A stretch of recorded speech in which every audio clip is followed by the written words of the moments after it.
as a photographer, I'm thinking, well, bikini. Nobody wears a bikini in the city. How can we make that work? And then they had that $400 million yacht back there. Okay, I'm gonna use that as a background. Hello, everyone. Welcome to another episode of Photographer Profile. My name is Nathan Rupert, and I started this podcast to give photographers a worldwide platform to share their work and stories.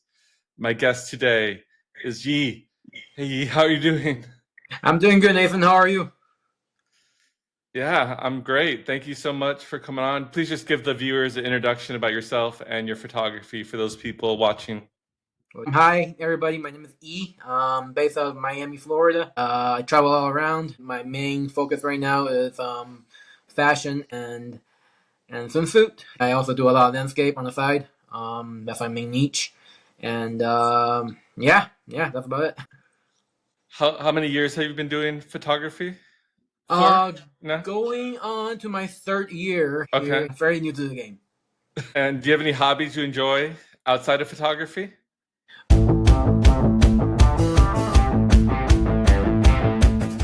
I'm a big outdoors guy, typical Florida boy, kind of, out on the beach, a lot of fishing, a lot of hunting, yeah. Are you jet skiing or going on those $1 million yachts out there? I mean, we do jet ski. We see the $1 million yacht. We go on in once in a while, but I much more prefer my time outside of downtown, where there's less people, a little bit more quietness. I go to downtown for work, and I do most of my photography stuff in Miami Beach and in downtown. But after work is done, I usually try to come back to the suburb and just have my peace and quietness. And are you a full-time professional? Like photography is your main source of income?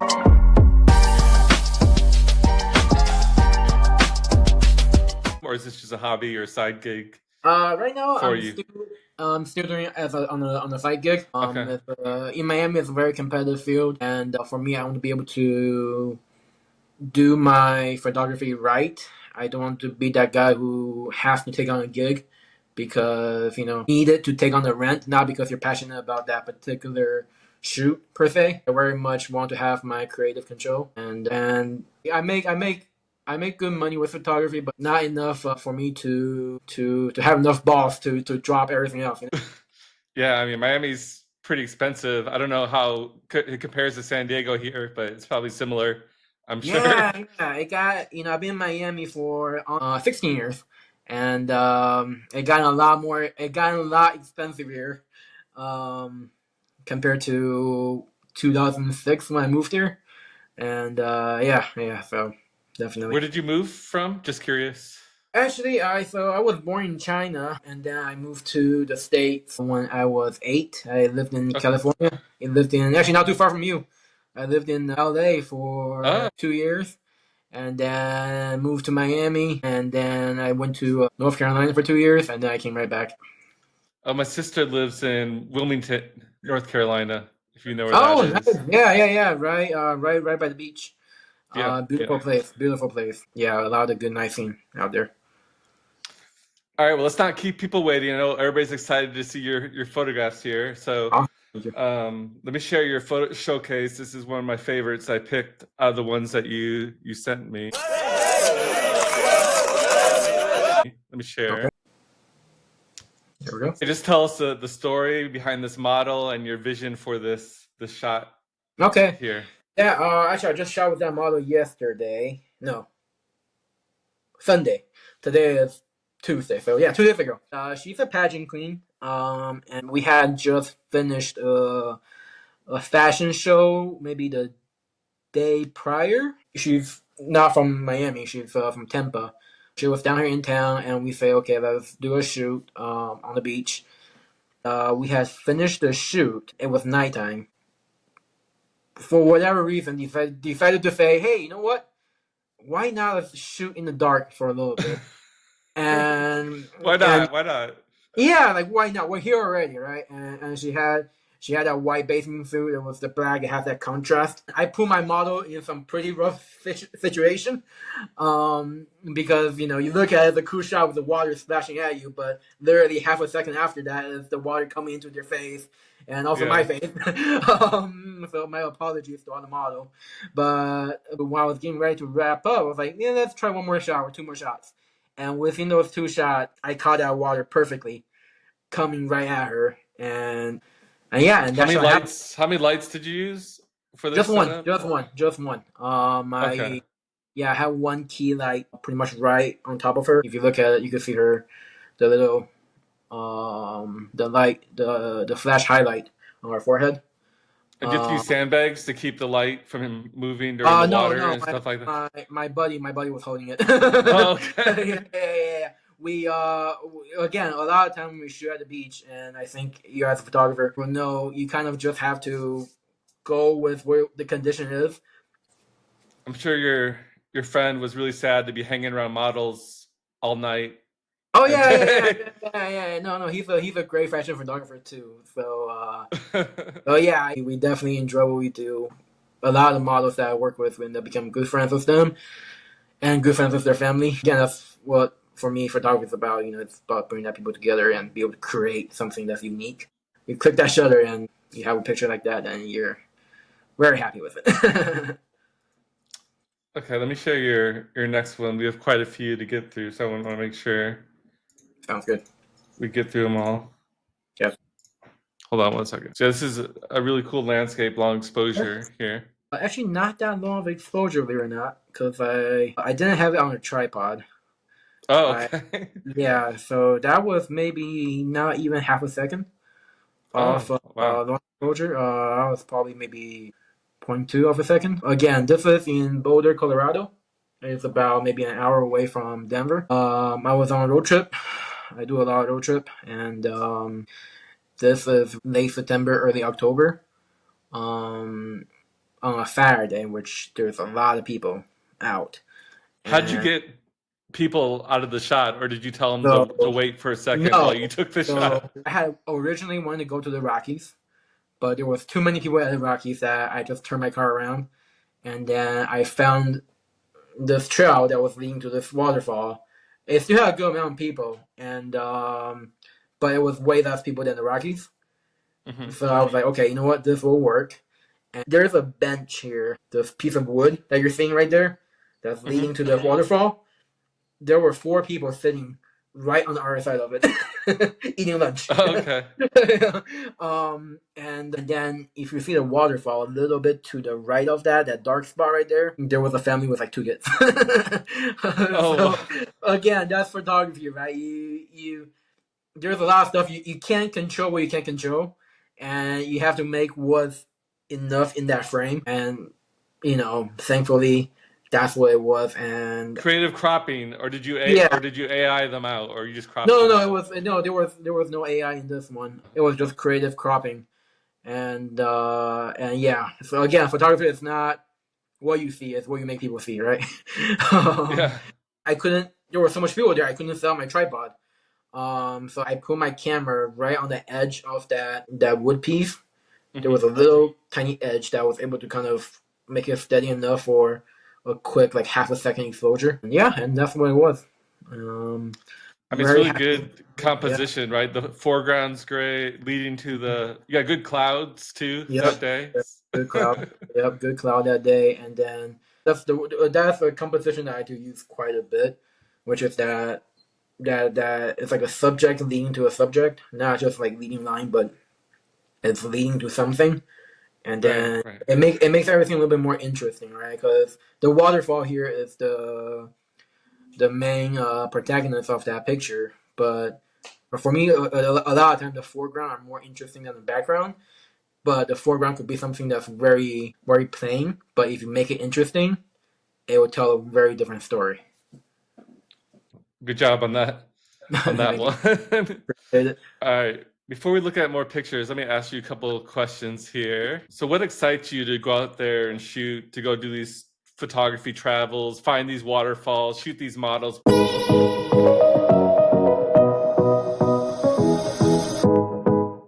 What keeps you going to do this?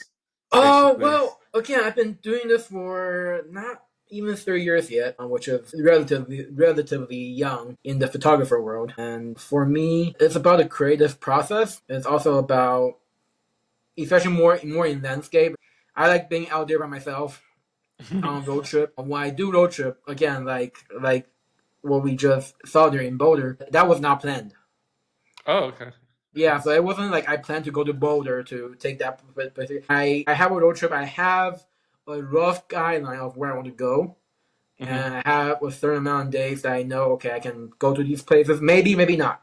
I don't know what's gonna happen. And I'll get into a rental car. I'll start driving, not knowing exactly where I'm going. Just kind of know the idea of what area I want to be at. Right. And for me, it's about doing that, and then just let life happen on the road to see what's interesting around it. Because again, a waterfall like that is not something you see in Nat Geo or very Instagram famous kind of place. Right. It's a place that you just stumble upon, and which is what happened. Which I think is very organic, right?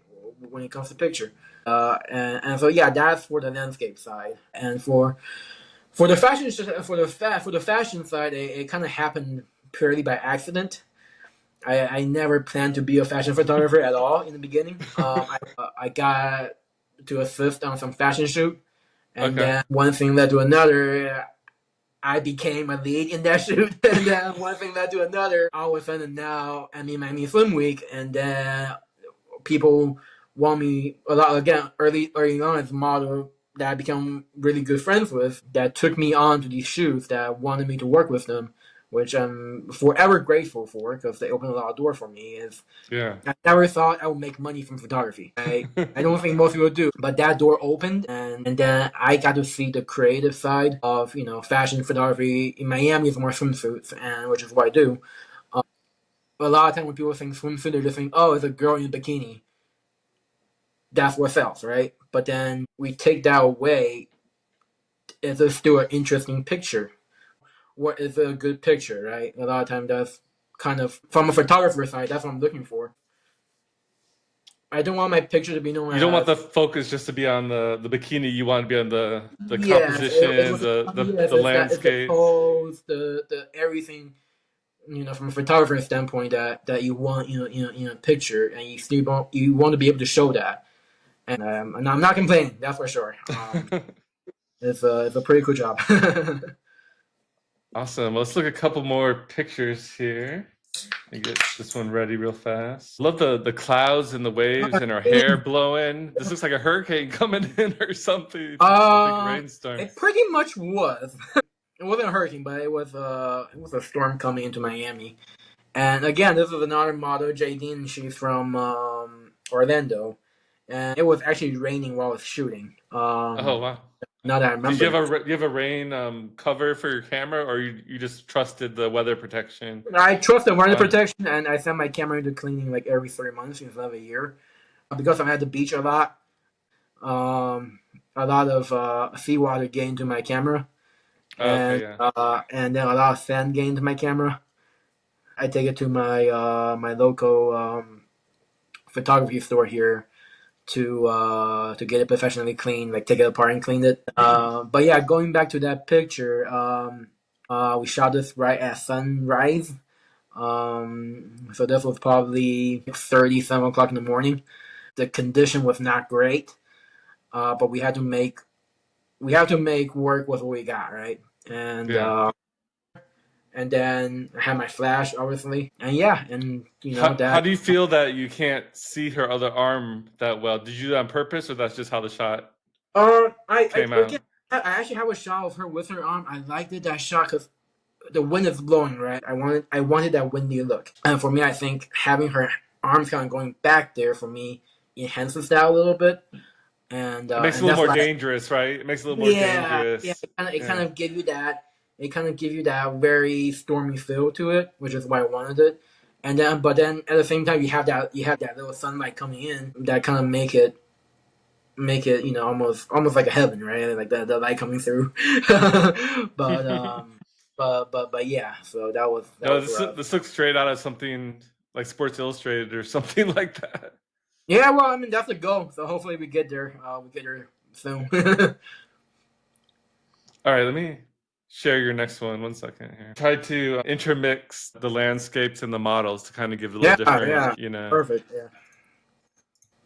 So here's a really cool perspective. Okay. Where is this Yeah. at?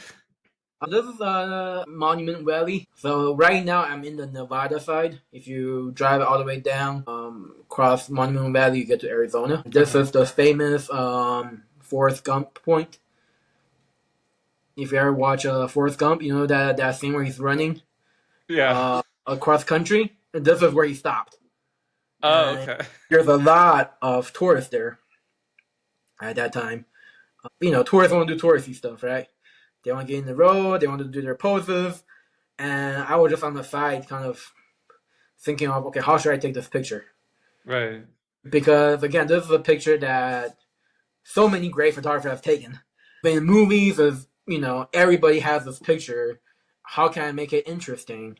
And so for me, it was the little yellow dotted line on the road. And I probably had maybe 10 seconds to take this picture before the people coming in and the car, because you have cars coming in both ways too. Yeah, that's a little dangerous, So right? you kind of have to wait for that perfect second where there's no car coming from behind you to hit you and no car in front of you to be in the picture. And then you have to also wait that there's no tourists around you to block the shot. So I'm just over there waiting for my turn. And as soon as I see, I jumped in, and I shot this with a 70-200, Okay. and yeah, and Were you on the ground? Were you laying on the ground when you I shot through was, that? I wasn't laying on the ground, but I kneeled down to the ground, and my camera was pretty much on right above the base of the ground, the gravel, and probably shot this at like F16, F20 ish, to make sure that I have a clear depth of field down there. No, great shot. Now I have to go watch Forrest Gump again. Yeah. Yeah, I'm glad it worked out. It's one of my favorite pictures, and yeah. Awesome. Another question for you. What do you see as the future of photography in like 20 or 30 years with AI, with all these changes in the world? Will photography even exist? How do you see the future of photography coming here soon? Man, especially in a Western culture, art has always been very important in our history. So I think photography will always be there. There is definitely a big trend of video now, right? Because it's really hard to be just a photographer right now. Especially if you want a full career in photography, you're pretty much guaranteed to be doing video at the same time. Well, that's why I started this podcast, because video got so popular on Instagram that people weren't really looking at photos anymore. That's one of the reasons why I started this podcast. I will say it's very hard to be a photographer in the near future if you're a standalone photographer. But I think photography will always be there. It's always going to be very hard with AI coming around, especially in fashion photography. It saves so much of my retouching time. Yeah, it's not even funny. It would take me about before in Photoshop, if I were just doing frequency separation and cloning and healing, it would take me about almost an hour to edit one picture. And now with AI, it does it for you in a minute, if that.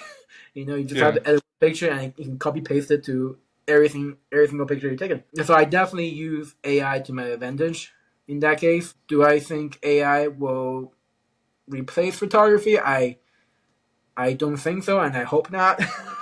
Again, there was always that talk, when film photography got switched to digital. But again, photography was always here. Especially nowadays, everybody's a photographer with an iPhone, because everybody has a camera on. So I think it will always be there. I'm very excited to see what's gonna happen, because I think AI also help a lot with the way that cameras are gonna be made from now on. I think a lot of AI will be incorporated into the camera. Oh, interesting. Yeah, never thought about that. Yeah, with autofocusing and maybe even the way that we use composition to compose a picture. If AI can help that and give me a different point of view, why not? right? It gives you a different point of view to kind of think about it. Yeah, you take And one picture and then you have three other options that AI will automatically yeah, create for yeah, you in terms of composition or something like yeah. that. At the end of the day, at least I hope not. AI can't take the picture for you, right? You still have to go out there and take that picture, and for me, that's what make photography fun. It's going out there and getting that picture, and I definitely see photography being around for a very long time. Um, it will push a lot of photographers to be better, to kind of give them that edge to, hey, if I don't become better or if I don't do my best, Right. AI is for me, and Yeah. so that's my hope for it. I can see that. Yeah, I can Yeah, see that happening, pushing photographers to be even better. yeah, and Okay. All right. Let's look at some more pictures here. Your next picture. I love the colors on this bikini. so this was my first Miami swim week. Funny thing about this picture, the designer called me about maybe 10 o'clock in the morning, and the shoot was at 4 o'clock in the afternoon. Um, and then she's like, "No, I don't want beach. I want something different, right?" She's staying by the W in Brickell, which is a concrete jungle, and then she's like, "I want my bikini in the city." Oh, And okay. and again, as a photographer, I'm thinking, well, bikini. Nobody wears a bikini in the city. How can we make that work? And then if I got to her hotel, we were in Brickell. You had maybe 4 girls with me that are in bikini inside the city. So we had people looking around like, what the heck is going on? And then they had that, $400 million yacht back there. Okay, I'm gonna use that as a background. Um, Whose yacht was it? No, I'm just kidding. if only I knew. I wish I knew. That day was very windy too, Oh, okay. and the perfect wind blew through. And I snapped a shot, and yeah, that's a lot What of my does it say in pictures. the coconut? FDS? Yes, it's called FollowingDory Swimwear, so it's her brand. Oh, okay. I didn't think it was gonna work, but when we got there, and again, go back to the basic, right? Just compose a good picture, and that's what we did, and then ended up working quite well, right? You have a good pose. We had good light. It was pretty bright, but there's I always like the like a levels in the pic. You have the ocean, the yacht, the hotel, the palm trees. yeah, I yeah, and like the then levels here. yeah, I saw the tooth palm tree in the bag, so I want to frame her in the middle of that, and just to give it that very city kind of framing. Yeah. And that's one of the pictures I still really like very much. That was one of them, and yeah. Okay. Let me get the next one in here. So this is totally opposite of a model Oh yeah, picture. This yeah, is yeah. This is Cadillac Ranch in Amarillo, Texas. what is the ranch Cadillac called? Ranch. I shot it last year. So I've probably been thinking about that picture for about maybe 8, 9 years. Because I had gone to Amarillo prior to that, not as a photographer.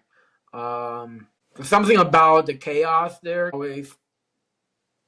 always kind of drove me to really like that place. The art behind it. And I went back this past year on my trip, and I stopped. I stopped there at dusk, actually. So this was after sunset. Do you have to Right? pay? Do you have to pay to No, no, go no. into it? Or? It's completely free. All the places that you've seen so far, all completely free. If you see this place on the highway, it doesn't really. It's not an eye catcher. It's a plain. It's a cornfield, and you see some little cars sticking out of it. But then you go in, and if you get close up, it's very interesting. Yeah, yeah. I actually shot it in HDR. So Oh, I it's stacked. HDR. Yeah, I stacked it in my camera, and Oh, in camera. in camera HDR. Yeah. Do you have to use a Just tripod when you do that? yeah. Yeah. This was actually a long exposure. This was about maybe a second, 2 seconds. That's why if you look at it, there's not really any shadow on the car, just because of how dark it is. A little tripod and a little exposure time can fix all of that. It, loo- Which is, it looks like something out of like Mad Max or something like yeah, that. yeah, Like yeah. You're definitely in the desert. I don't know. I don't know why I like this picture so much. because I think it's because I thought about it for so long that when I got there, I was like, okay, I finally took it. Yeah. Awesome. All right, so you've shot quite a few beautiful models, but if you could pick any celebrity, alive or dead, what celebrity would you love to do a photo shoot with?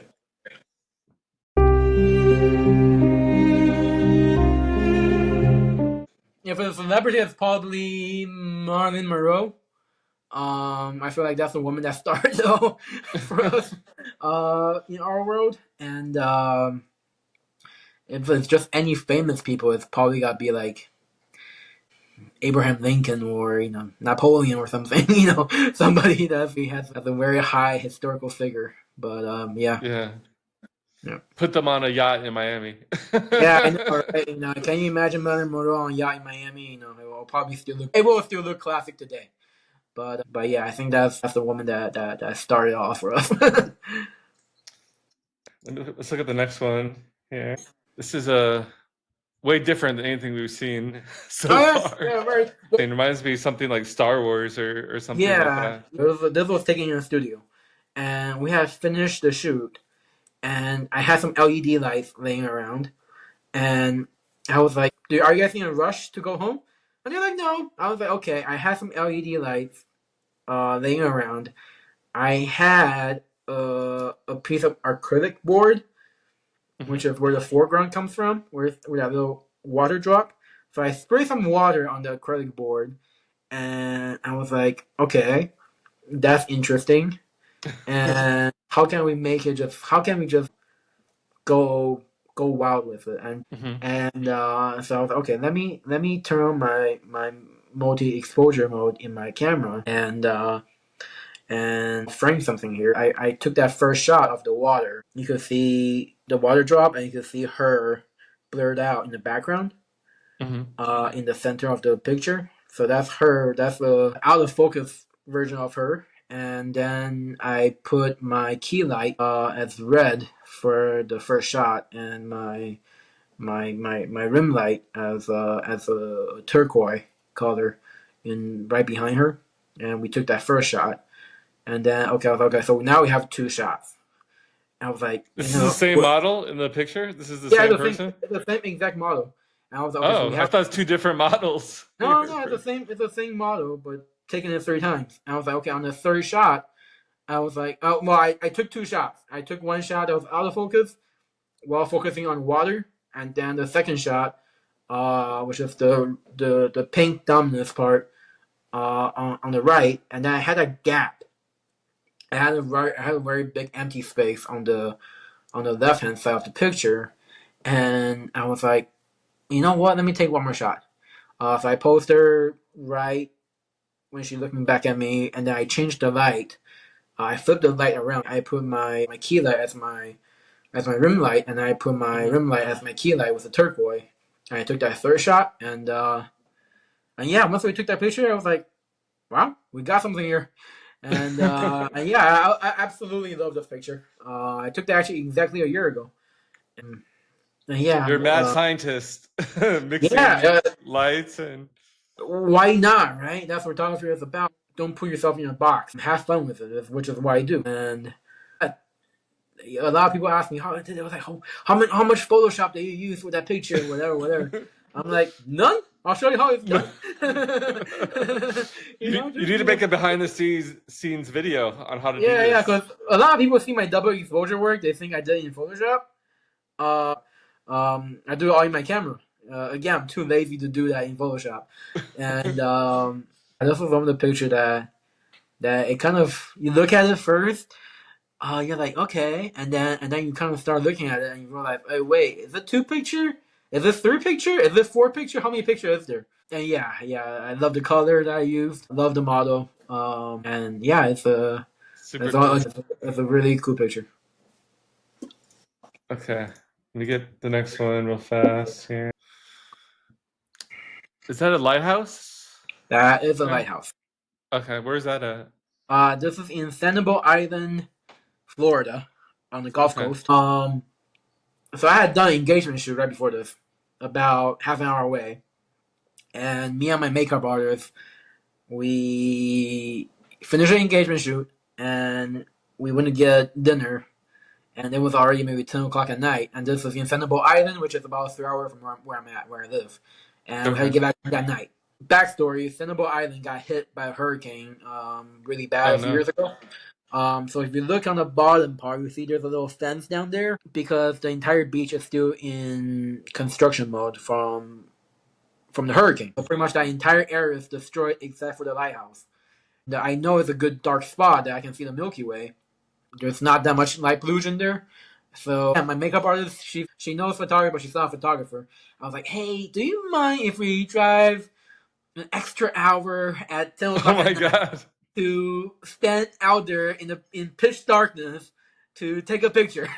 I'm sure she was thrilled to do that. She was like, "Are you buying me dinner?" I was like, "I'll buy you dinner," as a trade-off, and we did, and we got there maybe 11 o'clock at night, and we're on the beach. This was probably a 30-second, 40-second exposure, so this is pure darkness where we're at. The light pollution level is probably at 2.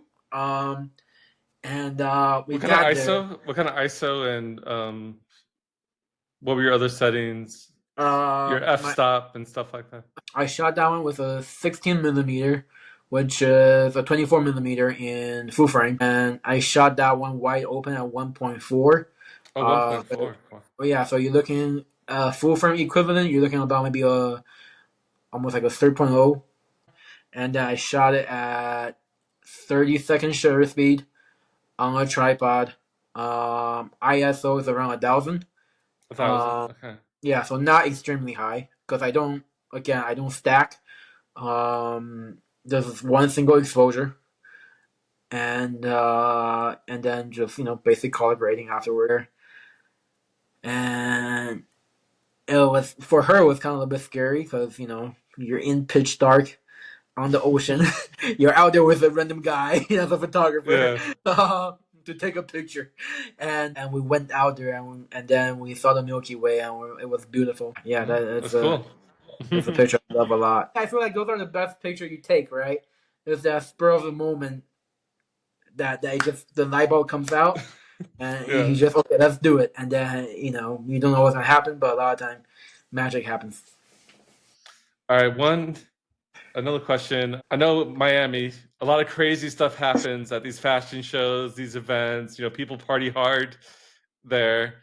Is there anything wild or crazy that you've seen happen while you've been out on these shoots at these fashion shows? Anything wild or crazy happen?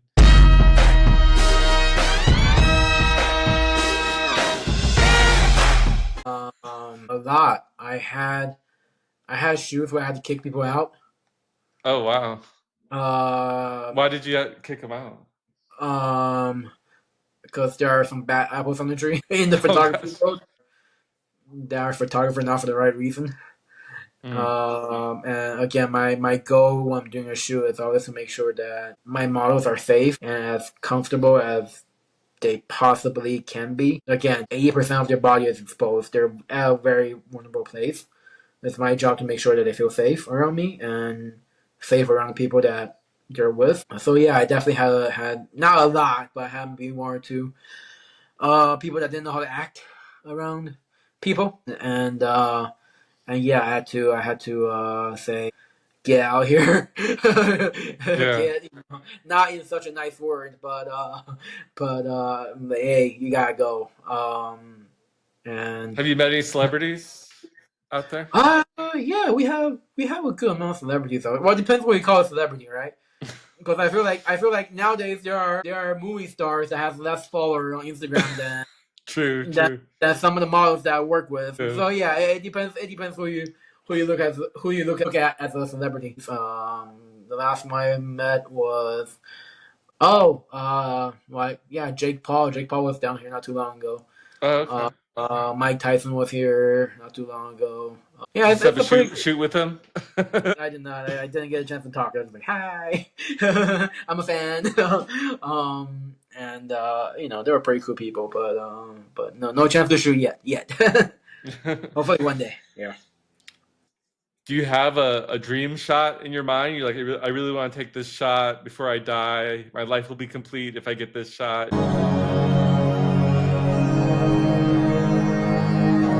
Is there a dream shot that you There's a have? lot. There's a lot. I have a big list. Tokyo, in Japan. Tokyo, Mount I've been to Fuji. Tokyo. I Yeah, did I've been photography in there. Tokyo. Yeah, I've been there before, but again, not as a photographer. If you go to Asia, there's a lot of really cool places in Asia, for both cityscape and landscape. China is one of those places that I haven't been back in a long time. I would love to go back as a photographer. My biggest dream is probably go down to Antarctica. I want Oh wow. At one point in my life, I want to go down there and and Greenland. Those are the places that have very extreme climate that form beautiful landscape that I would love to shoot there one day. But I'm not happy with where I'm at landscape wise, my photography wise. I want to make sure that when I do go, it's at a time where I'm happy enough with my work to Gotcha. go. There Okay. are still, for me, there are still a lot of improvement I can make for my photography, and I'm again very young as a photographer, so I want to make sure I want to improve those things because those are places that you probably get to go once in your Yeah. Well, lifetime. don't And that's it. don't wait too long. You never know what the future brings. You True know what I that, true mean? that. So you're never gonna get a shot that you don't take, right? Yeah. So yeah, definitely not too long, but definitely want to go there. Let's look at your final picture here. This is not a model. Well, I guess it kind of is. Well, yeah, I mean, that bird models for me. Yeah, this owls. I've been chasing this owl for about a year. It Go. lives So near you, or this was in Everglades National Park, okay. which is near me. It's about maybe an hour drive all the way in. I do a lot of astrophotography out there. And each time I'll do an astrophotography, I'll come out in the morning and I'll go into the trail where there's a lot of owl sighting, right? And I've been doing that for about a year. Never found an owl. The only one I found was like a very far away that I didn't have a long enough lens to get. Um, I had a buddy with me, and we're like, okay, all right, let's just leave the park and go get some breakfast. This was right at sunrise, and then on our drive outside the national park, maybe 5 minutes outside that trail, I see an owl on the tree as I was driving, and What kind I of kid owl you, is this? Do you know? uh, no, not exactly. But you probably have. People have probably never seen a car brake that fast in the middle of the road. I braked, made a U-turn, got back, and that owl was still there. And that owl actually posed for me quite good because he was across the street, across the road, Yeah. and then he actually flew to my side of the road and got on that branch, and stayed there for maybe almost a minute for me. It's rare to see owls in the day, right?